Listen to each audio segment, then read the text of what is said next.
कंस अक्रूर जी के पास पुनः वसुदेव देवकी को बंधन में डाल दिया। अक्रूर जी के पास आकर कहने लगा, गच्छन्ने वयं तत्र सुतावानक धुन्धुवे आशास्ते तविहानेन स्तेनान्यमाचिर। तुम वृंदावन चले जाओ और श्री कृष्ण को और बलराम को लेकर आ जाओ।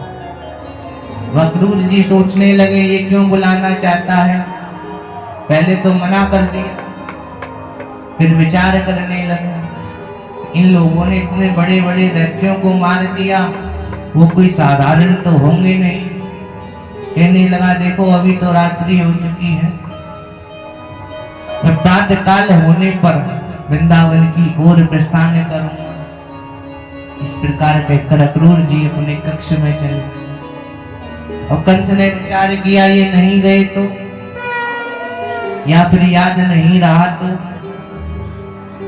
दूषित हो जाएगा, नहीं बुला पाऊंगा।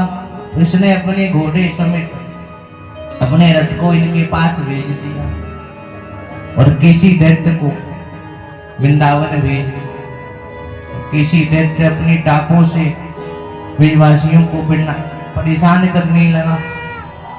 भगवान ने बहुत देर तक देखा, फिर एक मुष्टिका का प्रहार किया तो ये भी धराशायी हुआ। जहां पर इसकी मृत्यु हुई वहां पर केसी घाट बन गया, जो कि आज भी वृंदावन में स्थित है। अब इधर नारद जी आए, कहने लगे प्रभु अब आपको बाल लीला करते हुए बहुत समय हो गया है, मैं परसों आपके हाथों से कंस को मरता हुआ देखना चाहता हूं। भगवान मन ही मन विचार करने लगे, वहां आग लगाकर अब यहां भी आग लगाने आ गए, वहां दम था तो यहां भी आ गए। चलो ठीक है, मुझे भक्त वांछा कल्पतरु कहा जाता है कि मैं हर भक्त की इच्छा को पूर्ण करता हूं। मैं आऊंगा और परसों ही मारूंगा। फिर आगे की लीलाओं का गायन नारद जी ने कहा है। अतः तत्पश्चात इन्होंने भगवान की स्तुति की। स्तुति करके नारद जी तो चले गए। भगवान अपने सखाओं के साथ खेल रहे थे। इधर अक्रूर जी प्रातः काल संध्या वंदन करके रथ पर बैठकर वृंदावन की ओर निकले। और सुबह से शाम हो गई जब जाकर वृंदावन में पहुंचे। लेकिन चाहे कोई पैदल भी जाए तो भी वह 1 घंटे में पहुंच जाएगा, 2 घंटे में पहुंच जाएगा ज्यादा से ज्यादा। पर इनको शाम कैसे हो गई? तब संत कहते हैं इन्होंने भगवान की लीलाओं का गायन करते हुए आगे बढ़े थे और लीलाओं का गायन करते करते उसी में डूब जाते, रथ की रास छोड़ देते, रथ के घोड़े इधर उधर भागने लगे। फिर बाद में ध्यान आता है वृंदावन का रास्ता नहीं है, पुनः उस रास्ते पर आते। इस प्रकार लीलाओं का गायन करते हुए वृंदावन की ओर पहुंचे। भगवान के चरण चिन्हों को देखकर उसी में लोटपोट होने लगे। भगवान गाय चराकर लौट रहे थे। उसी समय पर भगवान ने अक्रूर जी को देखा, कहने लगे काका जी आपके आगमन से तो मैं धन्य हो गया। मैं वैसे भी चाहता था किसी अपने के दर्शन हो। इनको लेकर राजमहल में आए। सभी ने रात्रि को भोजन। रात्रि में अक्रूर जी भगवान से कहा प्रभु तो आपके चलने का वक्त हो गया, आपको अब चलना हो। भगवान कहने लगे मैं भी यही चाहता हूँ, जो कंस धनुष यज्ञ का अनुष्ठान कर रहे हैं हम लोग उसमें चले। लेकिन आप इस बात को मेरी मैया बाबा से मत बताना। अगर उन्हें बताती तो वो दुखी हो जाएगी। सुनिए मैं नंद बाबा आज कहने की कन्हैया मैंने सब कुछ सुन लिया, तो चिंता मत कर, तेरे साथ में हम लोग भी चलेंगे। इस प्रकार बात करते करते रात बीत गई। प्रातः काल सभी लोग संध्या वंदन करके मथुरा की ओर प्रस्थान कर दिया। मैया को याद हुआ, मैया किवाड़ के पीछे बैठकर रोने लगी आज कन्हैया चला जाएगा, उसके बिना क्या होगा पता नहीं, मैं कैसे जी पाऊंगा। भगवान मैया के पास आए, कहने लगे मैया क्यों चिंता करती हो, आज जा रहा हूं, कल मेला देखूंगा और परसों वापस आ जाऊंगा, चिंता मत कर। मैया कहने लगी परसों की बात करता है, मैं तुझे एक पल भी दूर नहीं देख सकती। परसों तो कह रहा है, परसों भी नहीं आ पाएगा। कहने लगी मैया जब से मेरा जन्म हुआ है, जब से तूने मुझे कहीं जाने नहीं दिया, अब 3 दिन की तो बात है, जाने दे। मैया इतने में कुछ कहती, गोपियों को पता चला, गोपियां रोते हुए आ गई, कहने लगी विधाता को दोष देने लगी, अरे विधाता तेरे अंदर जरा सी भी दया नहीं है, पहले प्राणियों का मिलन कराता है और अभी मिलन पूरा भी नहीं हुआ, तू बिच्छू करा रहा है। और इस अक्रूर का नाम अक्रूर किसने, ये तो पूरा क्रूर है, ये तो हमारे प्राण लेने ही चला आया। जीवन में बहुत दुख है, मैया ने कैसी कैसी दुखों को लिया। एक गोपी कहने लगी वे तुम इनकी क्या दोष दे रही हो, जरा उस रथ पर जाकर तो देखो, वो दोनों पहले से ही बैठे हुए हैं।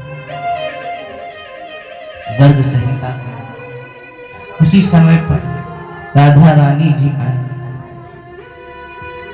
कहने लगी आप कहाँ चले। भगवान ने सारी बात बताई, कहने लगे गोलोक धाम में आपकी ही भाई ने हमको साफ दिया, आज से अब हम लोग 100 वर्ष तक दूर रहे। इस प्रकार हमने आज की माता कहने लगी जा तो रहे, कम से कम आप इन बंसी और मोर मुकुट को आप उधर अगर इनको बजाओगे तो हमें भजन नहीं होता है, हम आपको याद कैसे कर पाएंगे।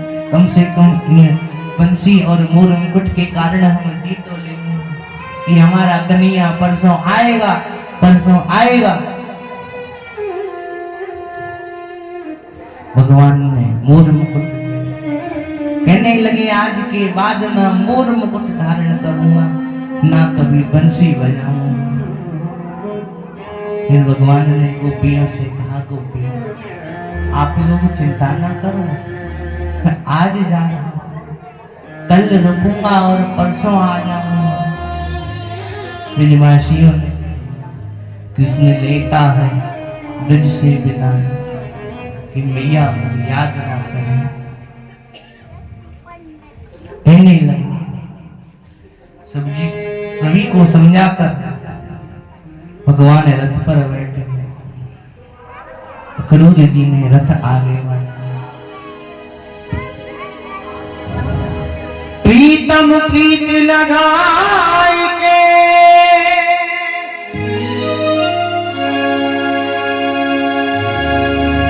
गए छोड़ वो अपने देश,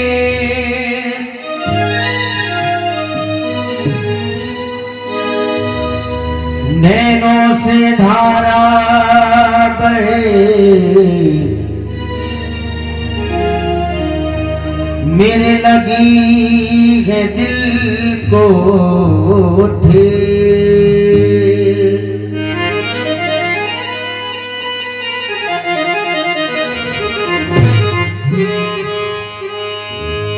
गोपियां कहने लगी जब भगवान कन्हैया चले जाते हैं तो गोपियां ब्रह में रो करके कहती हैं क्या, दिल तोड़ दिया उसने,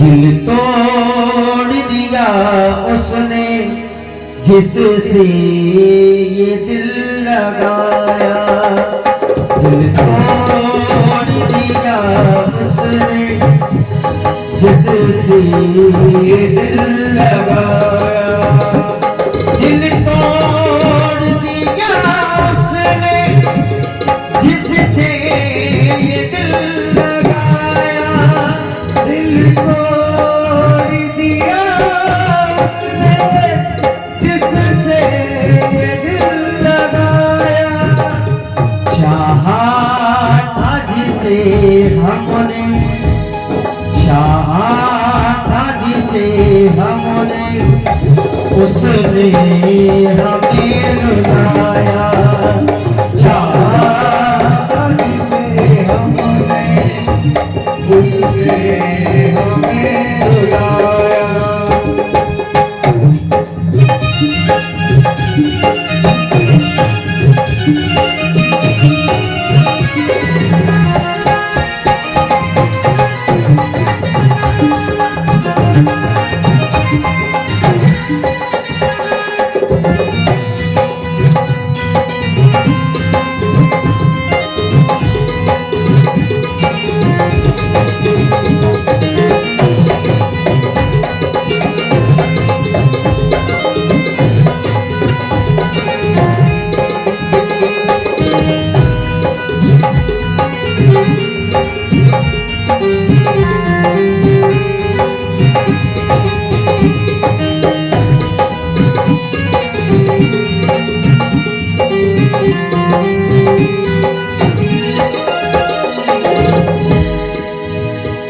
करते हैं याद तेरी, दिन रात रोते हैं, करते हैं याद तेरी, दिन रात रोते हैं, ऐ मेरे मोहन, करते हैं याद तेरी, दिन रात रोते हैं, करते हैं याद तेरी, दिन रात रोते हैं, जितने थे दिल के अरमां, जितने थे दिल के अरमां, सबको तूने जलाया, दिल तोड़ दिया उसने, जिससे दिल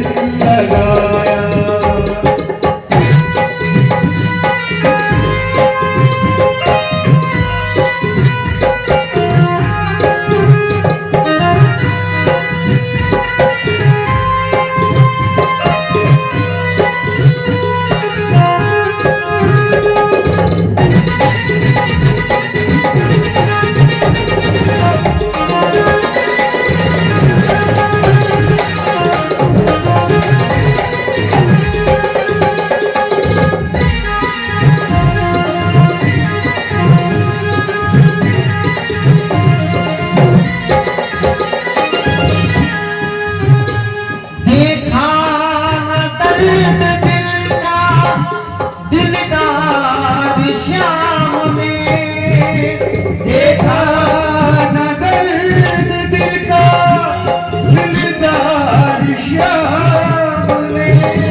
तूने एक ना निभाया, दिल तोड़ दिया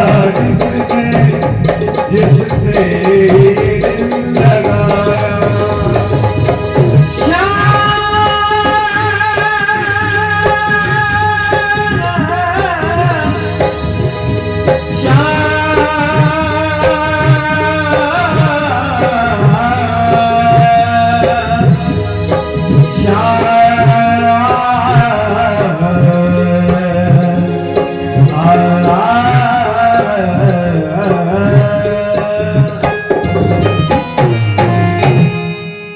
बोलिए गोविंद भगवान की जय। निवासियों की वेदना को देखकर नंद बाबा से नहीं रहा गया। कुछ बाल वालों को साथ में मथुरा की ओर इधर अक्रूर जी ने यमुना जी पर रथ कहने लगे, देखो आप लोग इधर ही बैठे रहो, मैं जाकर संध्या वंदन करके आता हूँ। इस प्रकार भगवान से कहा। भगवान ने कहा, ठीक है काका जी, आप जाइए। अक्रूर जी यमुना जी में गए और जैसे ही पहला गोता लगाया तो देखा भगवान रथ समेत अंदर है। फिर उठे, देखा तो रथ वहीं पर खड़ा है।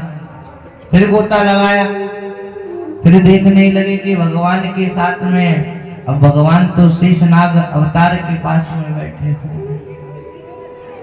समझ गए।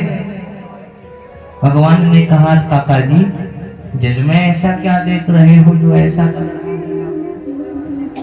अक्रूर जी कहने लगे, प्रभु संसार में सबसे बड़े आश्चर्य तो आपको पहचानना ही मुश्किल है। भगवान कहने लगे, काका जी जल्दी चलो, मुझे कंस को मारना है। अक्रूर जी ने रथ आगे बढ़ाया और जहां पर अक्रूर जी को भगवान ने अपने चतुर्भुज रूप के दर्शन कराए, वहां पर अक्रूर घाट पड़ गया जो कि वृंदावन के निकट है। आगे भगवान बढ़े, कुछ दूरी पर ब्रजवासी पहले से ही बैठे हुए, उन्होंने भगवान का रथ रुकवाया। कहने लगे, कन्हैया तू तो पहले निकला था, तो फिर इतनी देर कैसे हो गई? अक्रूर जी कहने लगे कि मैं संध्या वंदन करने के लिए रुक गया, इसलिए देर हो गई। भगवान से कहने लगे, प्रभु अब आपको छोड़कर मैं कहीं नहीं जाऊंगा, आप मेरे घर चलिए। ना हम भवद्भ्याम रहिता प्रवेक्षे मथुरा प्रभो, त्यक्तुम नारहसि मां नाथ,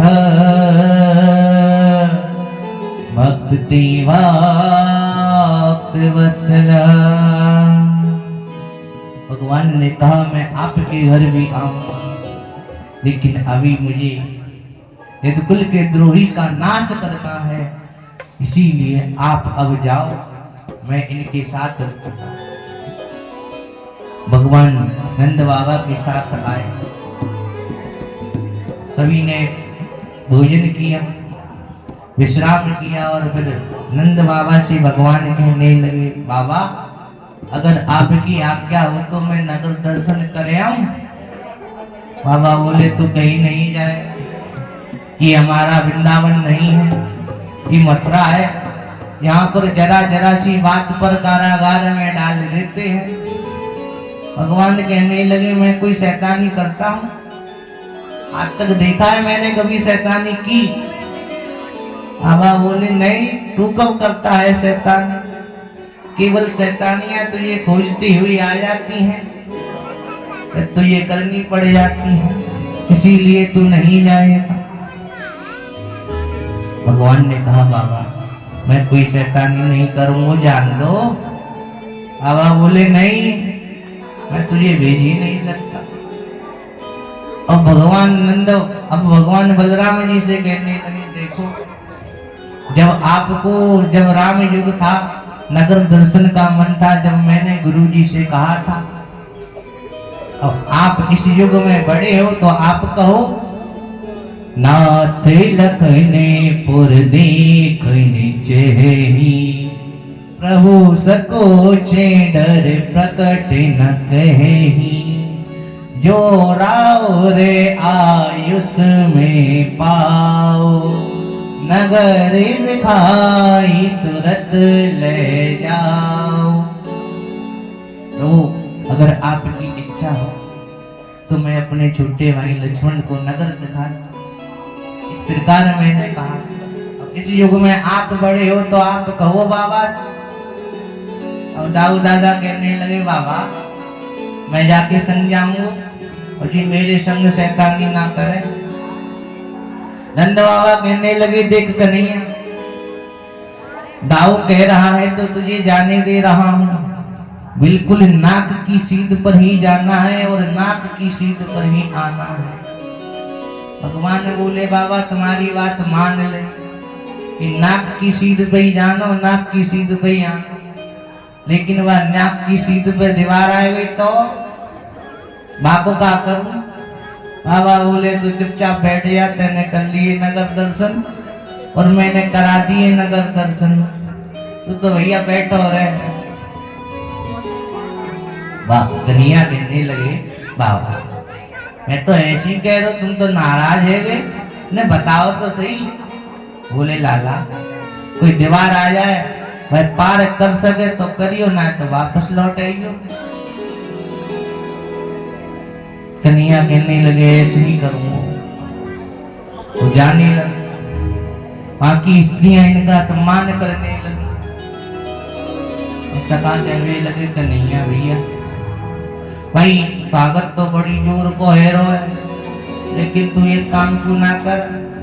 हम तो कपड़ा ढंग के ना है तो कोई यजमान से कह के कपड़े दिलवा दे यार।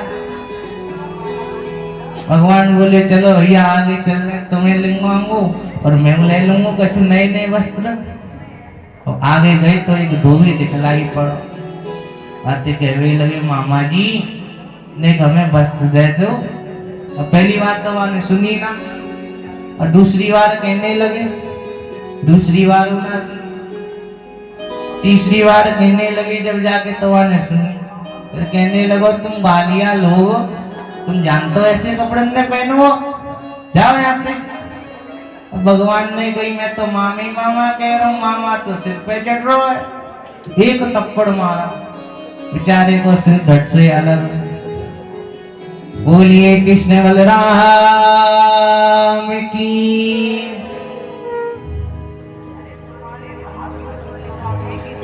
अब सबसे कहा देखो वस्त्र मिल गए चाहे जो वस्त्र चाहिए वो पहन लो। अब राक्षस के वस्त्र का हाम है। एक में 4 घुस जाए एक और की जरूरत पड़ जाए। एक में एक पजामा में 4 घुस गए हो और एक ने बाकी नारो फेंक दिया हो तो सांस लेटा है। बड़ी मुश्किल से निकाले। कहने लगे कन्हैया भैया वस्त्र तो मिल गए लेकिन अब वस्त्र इतने बड़े मिले कि इन्हें पहने कैसे। एक आदमी 4 में घुस रहा है तो जगह बच रही है। तुमने दबावे तो ढंग के दबा दे भैया ना है तो कोई बात ना है। भगवान ने कही चलो तो आगे देखेंगे। एक दर्जी दिखलाई पड़ो। भगवान बोले मामा जी जरा हमारे वस्त्रों को ठीक कर दो। और दर्जी ने कई बार धोबी को हाल कैसो है वो मैंने नहीं करी तो मेरे तो हाथ भी चले जाएंगे सिर तो जावे हुई जावे वो। जाते बढ़िया भैया सही कर दो। दर्जी ने सही की तो भगवान ने उसे वरदान तुम्हारा काम कभी खाली नहीं जाएगा। आज है कि वो दिन था। दर्जी के पास हमेशा 5 दिन का काम रहता है। कभी भी आप कपड़े डालने जाओ तो कहता है भैया 5 दिन बाद आ जाना। कभी कभी तो 1 महीने लग जाते जब जाके नंबर आता है। ये है भगवान की कृपा। आगे सुदामा माली मिला। उसने सभी को मालाएं पहनाई तो भगवान ने उन अचल लक्ष्मी का वरदान दिया कि तुम्हारे यहाँ पर कभी धन की कमी नहीं हो। इस प्रकार सभी को वरदान देकर आगे बढ़े। देखा एक विशाल धनुष रखा हुआ है।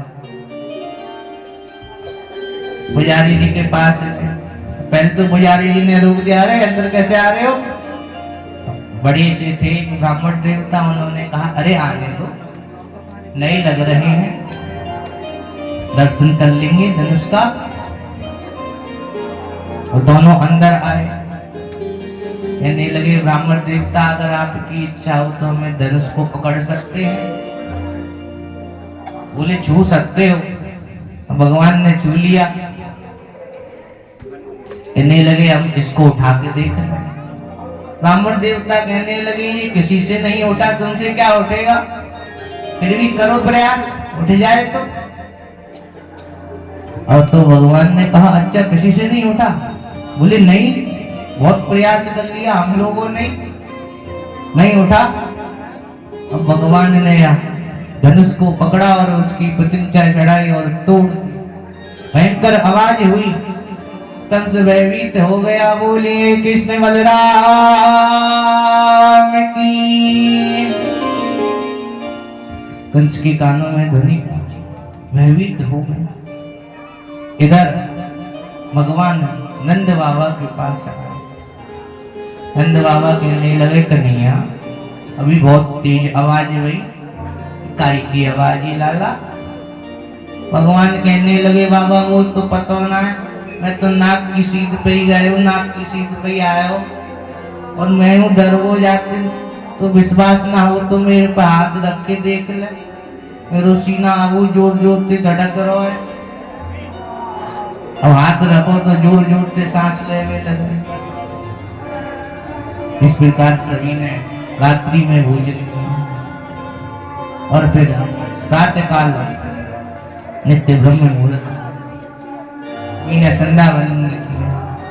और रात्रि में ही कंस ने कुबलिया पीड़ हाथी को खूब मदिरा पिलाई।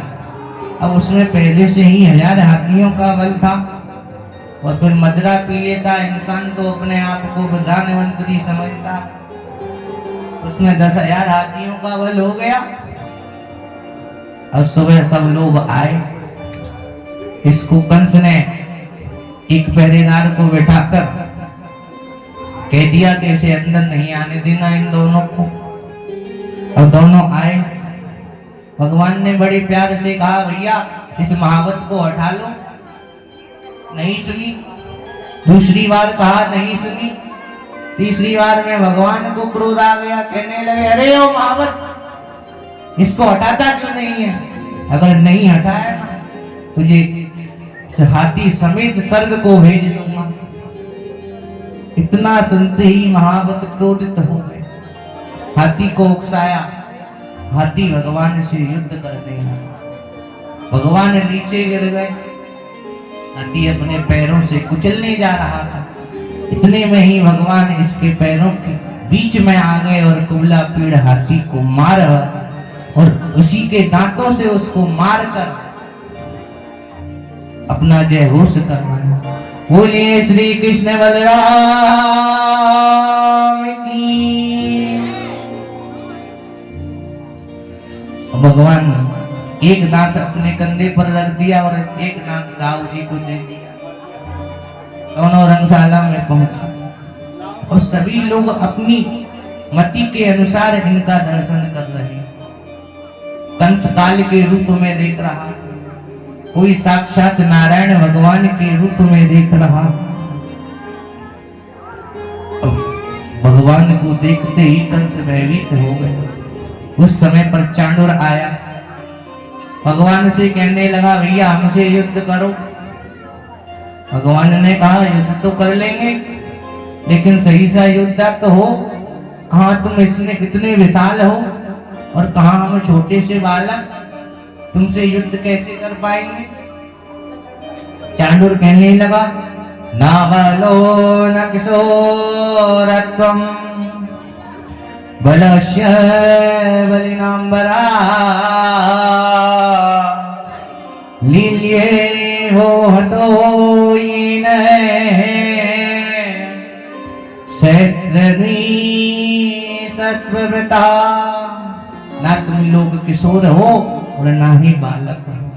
अभी अभी तुमने जिस हाथी को मारा है ना वह कुबलिया पीड़ हाथी जिसमें 1000 हाथियों का बल।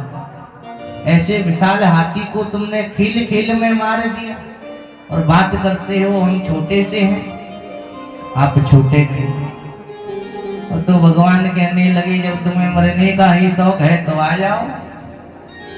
चांडूर भगवान से युद्ध करने लगा और मुष्टिक बलराम जी से युद्ध करने लगा। भगवान ने चांडूर को पटका तो बेचारे के प्राण पखेरु उड़ गए। बलराम जी ने सोचा कन्हैया छोटा है, पर पहले ही बाजी मार गया। उन्होंने मुष्टिक पर एक मुष्टिका का प्रहार किया, मुष्टिक भी मारा गया। बोलिए कृष्ण बलराम की। मुष्टिक भी मारा। आगे फिर तो बलराम जी लाल और तोसल आए, दोनों भाइयों ने इनका भी संहार किया। लास्ट में आया कूट नाम का दैत्य। बलराम जी ने पूछा तेरा नाम क्या है? बोला कूट।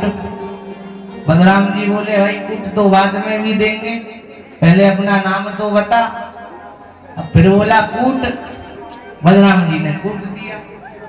फिर पूछने लगे भैया तेरा नाम क्या है? बोला कूट। बलराम जी ने फिर कूट दिया। अब मरने के वक्त पर आ गए, कहने लगे भाई अब तो तू मरने जा रहा है, कम से कम अपना नाम तो बता दे, तेरा नाम क्या है? कूट बोला नाम ही तो बता रहा हूं, आप हमेशा मारते जाते हो। अरे मेरा नाम ही कूट है। बलराम जी बोले भाई देखो अब तो तुम मरने वाले हो, अब गलती हो गई, अब माफी तो नहीं मांग सकते, और तुम पहले ही बता देते तो फिर ये कार्य नहीं हो पाता। अतः अब तो भैया राम राम है तुम। फिर भगवान ने अपने सखाओं से पूछा तुम लोग कितनी ऊपर कूद सकते हो? किसी ने कहा 6 फुट, किसी ने कहा 10 फुट। भगवान ने कहा इससे काम नहीं चलेगा। क्या आप लोगों ने कंस किला देखा है? कंस का सिंहासन वहां पर था, मथुरा में स्थित है, बड़ा विशाल था, तो कुछ नहीं था उसके सामने। उधर उसका महल भी है, आज ये होली गेट के पास में है। भगवान छलांग लगाकर कंस के पास गए तो कंस भयभीत हो गया, भागने लगा, गिरने की तरफ पहुंच गया तो भगवान ने इसकी चोटी पकड़ी, कहने लगा अरे मुझे छोड़, मुझे दर्द हो रहा है। भगवान ने कहा किसी दिन तुमने मेरी माँ की भी चोटी ऐसे पकड़ी थी ना, अब तुझे नहीं छोड़ूंगा। जिसका तुझे था इंतजार, जिसके लिए तू ये मामा था बेकरार, वो घड़ी आ गई, आ गई। पृथ्वी का भार उतर जाएगा, मामा कंस से तू मर जाएगा। पृथ्वी का भार उतर जाएगा, मामा कंस से तू मर जाएगा।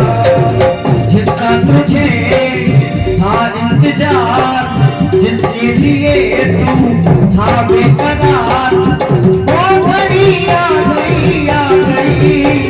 पृथ्वी का भार उतर जाएगा, मामा कंस से तू मर जाएगा। पृथ्वी का भार उतर जाएगा, मामा कंस से तू मर जाएगा।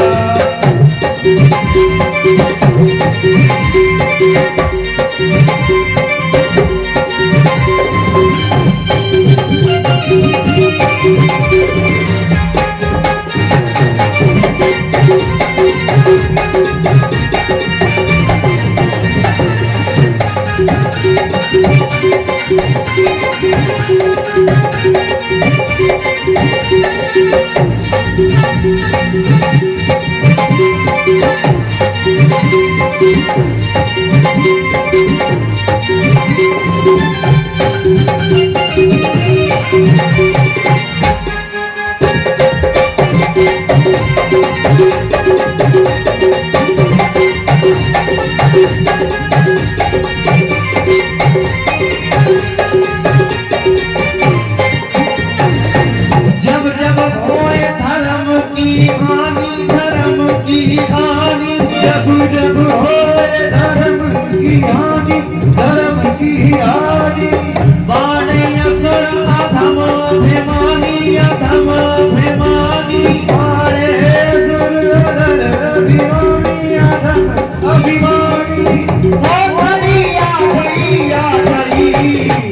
पृथ्वी का भार उतर जाएगा, मामा कंस तू मर जाएगा, पृथ्वी का भार बढ़ जाएगा, मामा कंस तू मर जाएगा, पृथ्वी का भार उतर जाएगा, मामा कंस तू मर जाएगा, पृथ्वी का भार उतर जाएगा, मामा कंस तू मर जाएगा। बोलिए गोविंद भगवान की। चोटी पकड़ ली और फिर कहने लगा मुझे छोड़। भगवान ने कहा ऐसा छोड़ूंगा तो यहाँ से ही छूट जाए। उसको नीचे गिर दी और फिर उसके ऊपर कूद गए। किसी को पता ही नहीं चला कि कंस भी कभी मर सकता है। विश्वास नहीं हुआ, ना हिला ना डुला। जब जाकर सभी ने विश्वास किया कि कंस मर गया। तो कंस मरा है, किस किस को खुशी है? अच्छा, एक बार वो हाथ उठाएं जो कंस के खानदानी है।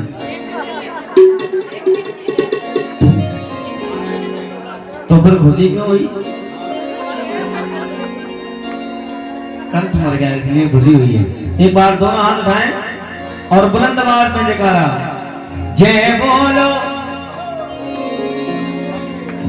जय बोलो, अरे जय बोलो, जय बोलो, जय बोलो कंस मरैया की जय बोलो, जय बोलो कंस मरैया की जय बोलो, जय बोलो,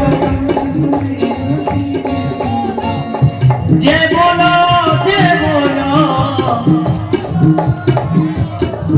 आवाज कम कर लेना भैया, आवाज नहीं आ रही है। गाओ, जय बोलो, जय बोलो, जय बोलो दाऊ जी के भैया की।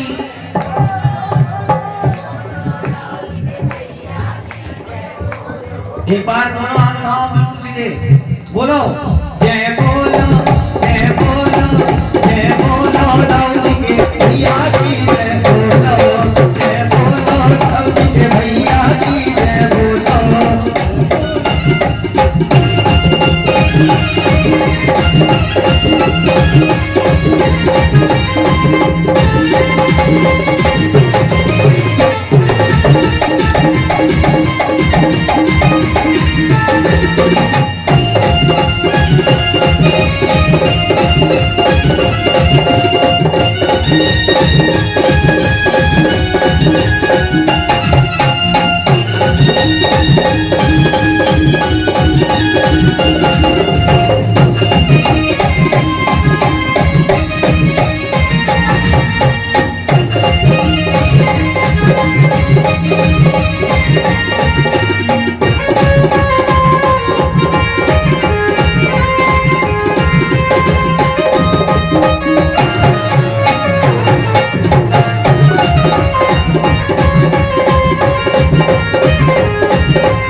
कंस मर्दन भगवान की।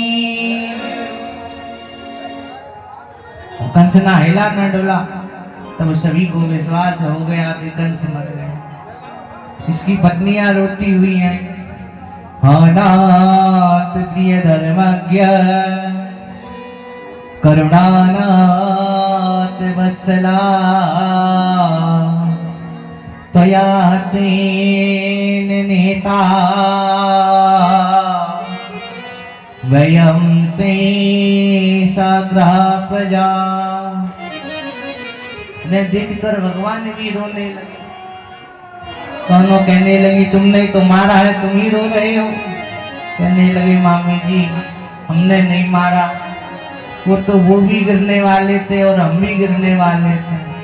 वो तो अच्छा हुआ हम गिर गए और हम हट गए, नहीं तो आपको दोनों के लिए रोना पड़ जाता। हमने नहीं मारा। इस प्रकार भगवान ने इनको समझाया। अग्रसेन जी को बंधन मुक्त किया, ने उन्हें कंस का अंतिम संस्कार करवाया। अतः फिर अपने माता पिता को छुड़वाया। कंस का अंतिम संस्कार करके नंद बाबा ने कहा देखो कन्हैया अब चलो, अब तो 3 दिन बीत चुके हैं। भगवान ने कहा बाबा आप जाओ, अभी माता पिता की सेवा करनी है। भगवान ने नंद बाबा को भेज दिया और अपने माता पिता के पास आकर कहने लगे मातरम पितरम वृद्धा भार्या साध्वी सतम शिशो गुरु विप्र प्रपन्नम च कल्पो वे वृक्ष वसन वृथा। जो पुरुष समर्थ होकर भी अपने बूढ़े माता पिता, सती पत्नी, बालक, संतान, गुरु इन सब का पालन पोषण नहीं कर सकता है, वो जीते जी मुर्दे के समान। इससे अच्छा तो चंडाल होगा। मैंने आप लोगों को इतने दुख दिए, इतनी देर में आया, आप लोग मुझे क्षमा कर